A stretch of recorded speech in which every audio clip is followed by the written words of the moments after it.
Video like जरूर कर लीजिए और ऐसे वीडियो लगातार फ्री में पाने के लिए चैनल को तुरंत सब्सक्राइब कर लीजिए और बेल आइकन को जरूर टैप कर लीजिए ताकि आगे भी सारे वीडियो आपको मिलते रहे। यूट्यूब में फॉलो करते हैं तो प्लीज ये वाला फ्री टेलीग्राम चैनल जरूर ज्वाइन कर लीजिएगा। सारे नोटिफिकेशन सारे अपडेट यहीं पे आते हैं, ध्यान रखिए। नमस्कार दोस्तों, एग्जाम प्रिपरेशन के यूट्यूब चैनल पर मैं प्रियंका एक बार फिर से आप सभी का बहुत बहुत स्वागत करती हूँ। आज की इस क्लास में जो 30 मोस्ट इम्पॉर्टेंट टॉपिक्स की सीरीज हो रही है उसमें हम लोग अंतरिम सरकार और स्वतंत्र भारत का जो पहला मंत्रिमंडल बना, इसमें सदस्य और उनके पास कौन कौन से विभाग थे वो जानेंगे। साथ में संविधान सभा के सत्र को भी पढ़ेंगे कि कौन सा सत्र कब हुआ, टोटल कितने सत्र हुए और उनकी डेट भी।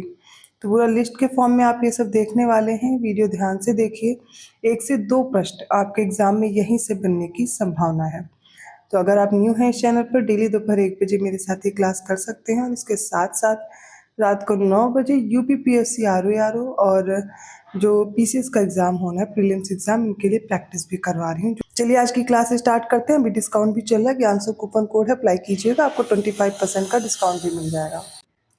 सबसे पहले देखेंगे अंतरिम सरकार जो 1946 में बनी, ठीक है। इसमें किसके पास कौन सा विभाग था? तो जवाहरलाल नेहरू के पास ये परिषद के उपाध्यक्ष थे। राष्ट्रमंडल संबंधी और विदेशी मामले सब किसके पास थे? जवाहरलाल नेहरू के पास। सरदार वल्लभ भाई पटेल, इनके पास गृह विभाग, गृह और सूचना और प्रसारण विभाग। डॉक्टर राजेंद्र प्रसाद के पास खाद्य और कृषि विभाग था, कई बार मैच करने के लिए आता है और ये इम्पॉर्टेंट है याद करना। डॉक्टर जॉन मथाई के पास उद्योग और आपूर्ति विभाग था। श्रम विभाग था डॉक्टर जगजीवन राम के पास। रक्षा विभाग सरदार बलदेव सिंह के पास था। कार्य, खान और ऊर्जा जो मंत्रालय है सीएच भाभा के पास। वित्त मंत्रालय लियाकत अली खान। डाक और वायु विभाग अब्दुल रब निस्तार के पास। रेलवे और परिवहन विभाग आसफ अली के पास। शिक्षा और कला सी राजगोपालाचारी। वाणिज्य विभाग था आई चुंद्रीगढ़ के पास। स्वास्थ्य विभाग गजनफर अली खान और विधि जो विभाग था वो जोगेंद्रनाथ मंडल के पास था। अभी हमने क्योंकि अंतरिम सरकार की बात की है तो अंतरिम सरकार के सदस्य वायसराय की कार्यकारी परिषद के सदस्य थे। वायसराय परिषद का प्रमुख बना रहा, लेकिन जो जवाहरलाल नेहरू हैं इनको परिषद का उपाध्यक्ष बनाया गया था। अब बात करेंगे जो स्वतंत्र भारत का पहला मंत्रिमंडल बना 1947 में, इसमें कौन से सदस्य थे, इनके पास कौन से विभाग थे? तो जवाहरलाल नेहरू के पास ये प्रधानमंत्री थे तो इसलिए इनके पास राष्ट्रमंडल और विदेशी मामले थे। वैज्ञानिक शोध मंत्रालय भी इन्हीं के पास था। सरदार वल्लभ भाई पटेल गृह, सूचना और प्रसारण मंत्रालय, राज्यों के मामले भी इन्हीं के पास थे। डॉक्टर राजेंद्र प्रसाद खाद्य और कृषि विभाग, फिर से इनको यही मिला। मौलाना अबुल कलाम आजाद के पास था शिक्षा विभाग। नेक्स्ट है डॉक्टर जॉन मथाई, इनके पास रेलवे और परिवहन विभाग था। आर के शनमुगम सेट्टी, माफ कीजिएगा, इनके पास वित्त मंत्रालय था। डॉक्टर भीमराव अम्बेडकर के पास विधि मंत्रालय। जगजीवन राम, इनके पास श्रम विभाग पहले भी था और अभी भी श्रम विभाग था। सरदार बलदेव सिंह, इनके पास रक्षा विभाग था। दोनों सेम है, जो सेम है वो आसानी से याद रहेगा। राजकुमारी अमृत कौर के पास अब स्वास्थ्य विभाग आया। सीएच भाभा के पास वाणिज्य विभाग। रफ़ी अहमद किदवई संचार विभाग। डॉक्टर श्यामा प्रसाद मुखर्जी ने उद्योग और आपूर्ति विभाग मिला और वीएन गॉडगिल को कार्य और खान और ऊर्जा मंत्रालय मिला। तो मोस्ट इम्पॉर्टेंट लिस्ट है, इसको 1-2 बार देखिए, याद करने की कोशिश कीजिए। नहीं याद हो रहा तो कहीं पर एक स्टिक कर लीजिए नोट्स बना करके, ठीक है, शॉर्ट नोट्स बनाकर इसको स्टिक करके याद कर सकते हैं। अब हम बात करेंगे भारतीय संविधान सभा के सत्रों के बारे में। टोटल कितने सत्र हुए? तो टोटल 11 सत्र हुए।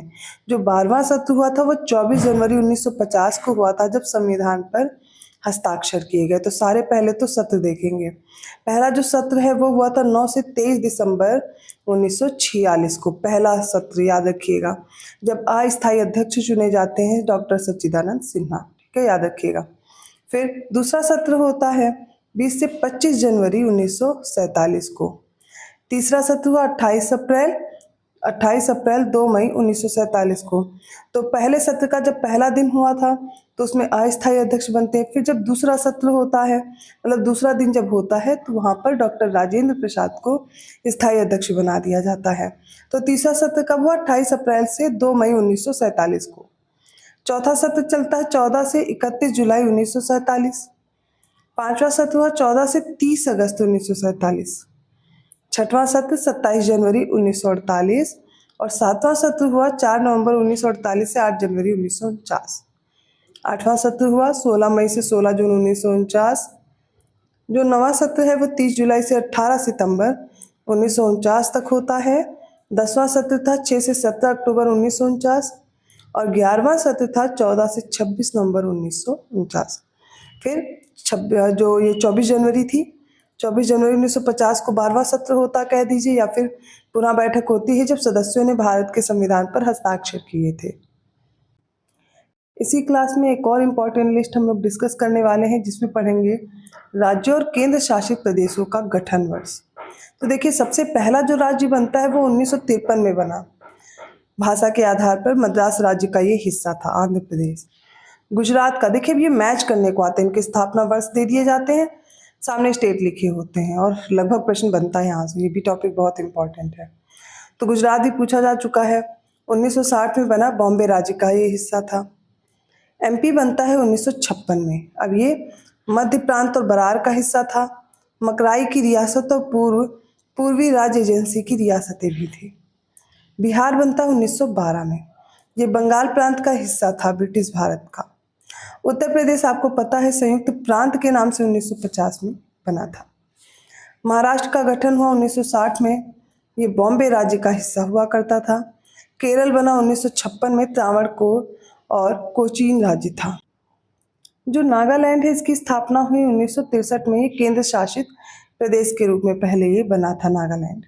हरियाणा 1966 में पंजाब का हिस्सा था। कर्नाटक 1956 में एक राज्य के रूप में बना और ये मैसूर राज्य का गठन हुआ था 1953 में, जिसकी सीमा 1956 में बढ़ाई गई थी। और 1973 में क्या हुआ, मैसूर का ही नाम बदला गया और क्या रखा गया, कर्नाटक। हिमाचल प्रदेश की बात की जाए तो 1971 में बना एक केंद्र शासित प्रदेश के रूप में, और ठीक इसी के बाद मणिपुर और त्रिपुरा, याद रखिएगा, 1972 में केंद्र शासित प्रदेश बने थे। मेघालय 1972 में बनता है। असम राज्य के भीतर एक स्वायत्त राज्य दिया गया और वही जो स्वायत्त राज्य था वो बाद में क्या बनता है, मेघालय। तो सिक्किम 1975 में बना। 1974 से यह पहले सहयोगी राज्य के रूप में था। पहले भारत सिक्किम के रक्षक के राज्य के रूप में बना था, ठीक है, 1974 में। बाद में 1975 में से राज्य का दर्जा दिया गया। अब आप लोग कमेंट करके बताएंगे किस संविधान संशोधन के जरिए से सिक्किम को राज्य बनाया गया था, ठीक है। फिर है मिजोरम 1987।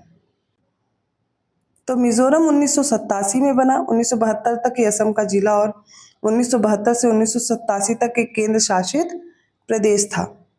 नेक्स्ट आ जाते हैं अरुणाचल प्रदेश पे। 1987 में अरुणाचल प्रदेश भी बना केंद्र शासित प्रदेश के रूप में, और गोवा। तो 3 याद रखिएगा, मिजोरम, अरुणाचल प्रदेश और गोवा, ये केंद्र शासित प्रदेश था, ठीक है। कौन, गोवा केंद्र शासित प्रदेश था। राज्य बनता है 1987 में।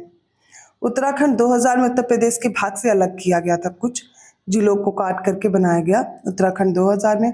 साथ ही 2 और याद रखिएगा, छत्तीसगढ़ और झारखंड। ये एमपी का हिस्सा था छत्तीसगढ़, और बिहार का हिस्सा हुआ करता था झारखंड।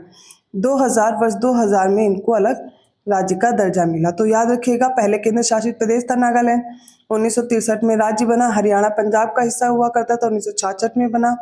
कर्नाटक 1956 में। हिमाचल प्रदेश, मणिपुर, त्रिपुरा सब केंद्र शासित प्रदेश थे। 1971 1972 में ये राज्य बन जाते हैं। और मेघालय, सिक्किम, इसी तरह मिजोरम, अरुणाचल प्रदेश, गोवा, उत्तराखंड, छत्तीसगढ़ और झारखंड। झारखंड बिहार का हिस्सा था। वर्ष 2000 में झारखंड बन जाता है। फिर तेलंगाना देखते हैं। जून 2014 में आंध्र प्रदेश का हिस्सा हुआ करता था और उससे काट करके एक नया राज्य बना तेलंगाना। लद्दाख और जम्मू कश्मीर, तो ये जम्मू कश्मीर का ही भाग थे और बाद में इनको बनाया गया है क्या, यूनियन टेरिटरी। तो अक्टूबर 2019 को याद रखिएगा। गोवा, पुदुचेरी, दादरा और नागर हवेली और सिक्किम स्वतंत्रता के समय ये भारत का हिस्सा नहीं थे। गोवा पुर्तगालियों से मुक्त कराया गया 1961 में। पुदुचेरी सहित कराईकल, माहे, यनम 1954 तक फ्रांस द्वारा भारत को स्थानांतरित किए गए। और दादरा और नगर हवेली 1954 में पुर्तगाली कब्जे से मुक्त कराए गए थे। सिक्किम 1974 में भारत का एक हिस्सा बन गया था। तो ये आज की इंपॉर्टेंट लिस्ट थी और मुझे लगता है बहुत इंपॉर्टेंट क्लास है। जितनी छोटी उतने ही ज़्यादा क्वेश्चन यहाँ से बनने की संभावना है। तो इसको 1-2 बार रिपीट कर लीजिएगा, आसानी से आपको याद हो जाएगा। अगर वीडियो अच्छा लगा तो प्लीज़ लाइक जरूर कीजिए और लोगों को शेयर करते रहिए। किसी भी जगह आपको कोई कन्फ्यूज़न हुई है तो आप कमेंट करके पूछ लीजिएगा। और इसके साथ साथ आपको क्या करना, अभी तक आप वीडियो देख रहे हैं, ज़रा सा भी आपको ये वीडियो हेल्पफुल रहा है या कंटेंट हेल्पफुल रहा है तो आप चैनल को ज़रूर सब्सक्राइब कर लीजिए और लोगों को शेयर भी कीजिए। पेड कोर्स के लिए आप स्टडी फॉर सिविल सर्विसेज का कोर्स ज्वाइन कर सकते हैं। डिस्क्रिप्शन बॉक्स में नंबर दिए गए हैं, कॉल या मैसेज करके जानकारी ले सकते हैं। मैं मिलती हूँ अगली क्लास में, तब तक के लिए धन्यवाद।